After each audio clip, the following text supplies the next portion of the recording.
ایک مرتبہ ایک بوڑھا اور ایک نوجوان شخص حج پر گئے۔ اس بوڑھے شخص نے خانہ کعبہ کا طواف کرتے ہوئے کہا لبیک، تو غیب سے آواز آئی لا لبیک۔ یہ آواز سننے کے باوجود بوڑھے نے اپنا عمل جاری رکھا۔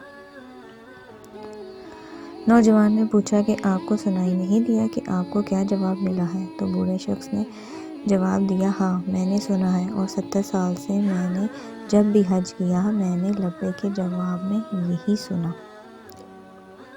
نوجوان نے حیران ہو کر کہا، تو پھر آپ کیوں اب اس عمر میں اتنی مشقت کرتے ہو، حج کے لیے حسرت سفر باندھتے ہو؟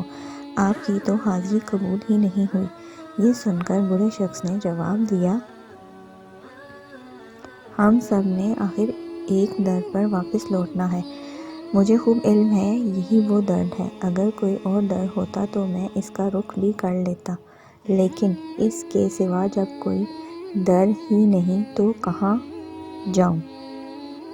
میں نے مرتے دم تک اسی در پر دستک دینی ہے، اپنی حاضری لگواتے رہنا ہے، حاضری قبول نہ ہو یہ اس کی مرضی۔ بوڑھے شخص کے منہ سے یہ الفاظ نکلنے کی دیر تھی کہ غیب سے آواز آئی کہ اے میرے بندے، تیرا آنا قبول ہوا، نہ صرف آج کا آنا بلکہ 70 سالوں میں جتنی بار بھی آیا سب قبول ہوا۔